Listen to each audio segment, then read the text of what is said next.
Going to your GP background, a lot of companies assume that, or GP companies assume that their current partner is a natural choice to also help them move to Business Central. Why might that assumption be worth questioning? Ooh, okay. I'm sorry if anyone gets offended by what I'm about to say, but I'm going to be honest here. If your GP partner ignores you, you're not getting good support today, why do you think you're going to get good support on Business Central, right? So that's like red flag number one. Also, look, this is a perfect time to evaluate partners. I mean, if you go to any meetup groups or any conferences, there's other end users there, network with them, ask them, who's your partner? What do you like about them? What do you not like about them? But this is a perfect time for you to evaluate, kind of going into what makes a partner great, right? Or good, or, whatever.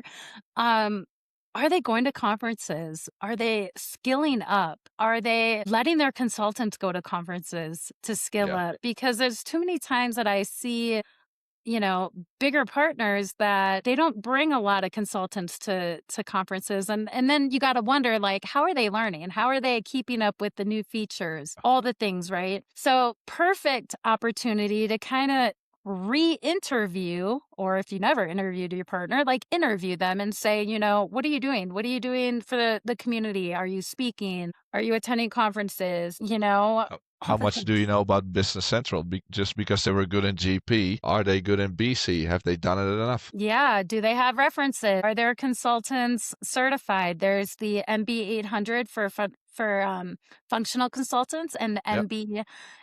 the MB 820. 820 for developers. Like, I mean, that's a gauge, right? Like, do they know Yeah. what they're talking about? Yes or no? And the reference piece, I mean, I put out case studies on my website. Every single one of my clients would be happy to be a reference for me. So ask them, like, hey, do you have a reference? Can I call one of your customers and see if, what you're telling me is actually true? Yeah. They will only ever give good references though. They won't give the reference of the client where it failed. Yeah, but you can gather a lot in a conversation with someone, like, how did the implementation go? Was it on time? Was it in budget? Like, these are all questions you should be asking. The one that I was on site for this week actually had their statement of work right here on my desk from their original partner, and they've already built out double the statement of work, and they're not even live. So, What? like, these are questions that you could ask their current client base if they're willing to let you talk to them. If they're not willing to let you talk to them, red flag,